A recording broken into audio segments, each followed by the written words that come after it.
Tata consultancy services यानी TCS Bharat की सबसे बड़ी आईटी कंपनी टाटा ग्रुप की शान। 1968 में शुरू हुई यह कंपनी आज दुनिया की टॉप आईटी सर्विसेज कंपनियों में शुमार है। कभी इसका मार्केट वैल्यूएशन $100 बिलियन के पार पहुंच चुका था, लेकिन अप्रैल 2026 में इसका मार्केट कैप करीब 9,13,000 करोड़ रुपए रह गया। पिछले एक साल में स्टॉक में 25 से 30% की गिरावट आई और वित्त वर्ष 2026 में पहली बार डॉलर में रेवेन्यू घट गया।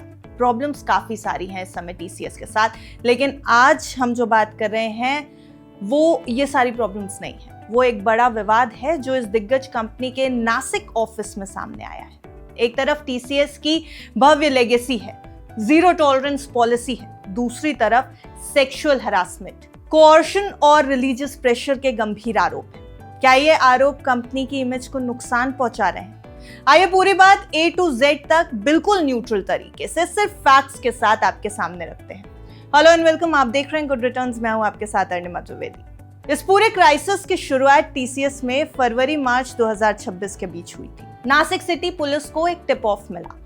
एक हिंदू लड़की उम्र करीब 20 साल टीसीएस के नासिक बीपीओ यूनिट देवलाली में काम करती थी। उसके परिवार ने यह देखा कि उसकी लाइफस्टाइल बदल रही है। वो इस्लामिक प्रैक्टिसेस फॉलो करने लगी, जैसे कि नमाज पढ़ना और बाकी चीजें। परिवार ने उसे ऑफिस जाने से रोका और पुलिस में शिकायत की। पुलिस ने इसे गंभीरता से लिया। पुलिस ने मिड फरवरी से अंडरकवर ऑपरेशन शुरू किया। लगभग 40 दिनों तक 6 महिला पुलिस अधिकारियों को हाउसकीपिंग स्टाफ के रूप में टीसीएस ऑफिस के अंदर भेजा गया। उन्होंने डेली इंटरैक्शंस मॉनिटर किए। यह ऑपरेशन सफल रहा। 26 मार्च 2026 को देवलाली कैंप पुलिस स्टेशन में पहली एफआईआर दर्ज हुई। एक लड़की ने अपने सहकर्मी दानिश शेख पर आरोप लगाया, फॉल्स प्रॉमिस ऑफ मैरिज और रिलीजियस इन्फ्लुएंस का भी जिक्र किया। उसके बाद 26 मार्च से 3 अप्रैल तक कुल 9 एफआईआर्स दर्ज हुई हैं। आरोप थे sexual harassment, inappropriate touching, sexually coloured remarks, stalking और कुछ केसेस में रिलीजियस प्रेशर, जैसे विक्टिम्स को रिलीजियस चॉइस बदलने के लिए दबाव डालना और नॉनवेज खाने के लिए मजबूर करना। अब ज्यादातर विक्टिम्स 18 से 25 साल की युवा महिलाएं थी। कुछ आरोप 2022 से 2026 तक के पैटर्न दिखा रहे हैं। पुलिस ने अब तक 7 से 9 लोगों को गिरफ्तार किया है, जिनके नाम दानिश शेख, तौसिफ अतर, रजा मेमन, आसिफ अंसारी, शफी शेख, शाहरुख कुरैशी और एक female HR manager Nida Khan है। तौसिफ अतर और निदा खान को मास्टरमाइंड भी कहा जा रहा है और सभी जुडिशियल कस्टडी में। स्पेशल इन्वेस्टिगेशन टीम यानी एसआईटी भी बना दी गई है, जो ईमेल्स, चैट्स और पॉश कंप्लायंस की जांच कर रही है। पुलिस ने यह कहा है कि कोई बड़ी साजिश या एक्सटर्नल फंडिंग का सबूत अभी नहीं मिला है, लेकिन जांच जारी है। वहीं कंपनी की तरफ से भी रिस्पॉन्स आया है।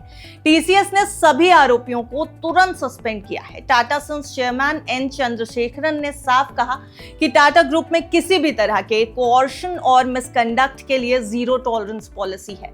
उन्होंने टीसीएस सीओओ आरती सुब्रमण्यम को इंटरनल प्रोब लीड करने को कहा है। कंपनी ने पुलिस को पूरा सहयोग देने और दोषियों के खिलाफ सख्त एक्शन लेने का वादा भी किया है।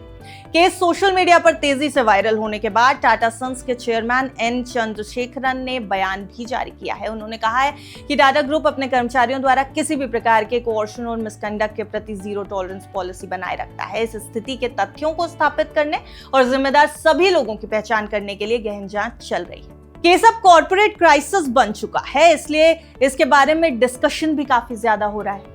आईटी एम्प्लॉय बॉडीज ने लेबर मिनिस्ट्री में पॉश ऑडिट की मांग की है। ऑफिस के बाहर प्रोटेस्ट भी हुए हैं। इस बीच एक और बड़ी कंपनी का नाम सामने आ रहा है। नाम है इन्फोसिस। इन्फोसिस से जुड़ा एक नया एंगल सामने आया। 14 अप्रैल 2026 को सोशल मीडिया पर एक इन्फोसिस कर्मचारी ने पोस्ट किया। पुणे ऑफिस की एक कर्मचारी थी और इसी तरीके के हरासमेंट की शिकायतें यहां से भी आई।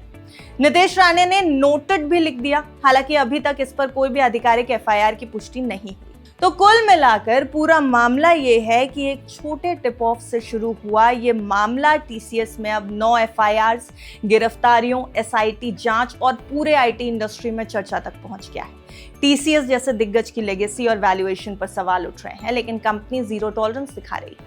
ये पूरा मामला वर्कप्लेस सेफ्टी, पॉश कमेटी और सही कंप्लेंट मैकेनिज्म की अहमियत को दोबारा याद दिला रहा है। तो ये पूरी बात थी टीसीएस को लेकर के। टीसीएस नासिक में जो विवाद चल रहा है उसको लेकर के बहुत सारी रिपोर्ट्स आपके सामने आएंगी, बहुत सारे तथ्य आपके सामने आएंगे और बहुत सारे एंगल्स से आपको ये बातें बताई जाएंगी। इस वीडियो में हमने आपको सिर्फ वही बताया है जो पुलिस के और कंपनी के बयानों के द्वारा सामने आया है। तो आपसे यही गुजारिश है कि किसी भी तरीके की फेक न्यूज पर मत जाइएगा, एक बार पूरी डिटेल सही से समझिएगा और अगर आपको कोई भी कंफ्यूजन है तो कमेंट बॉक्स में लिख दीजिए, हम आपके सवाल एड्रेस करने की कोशिश करेंगे।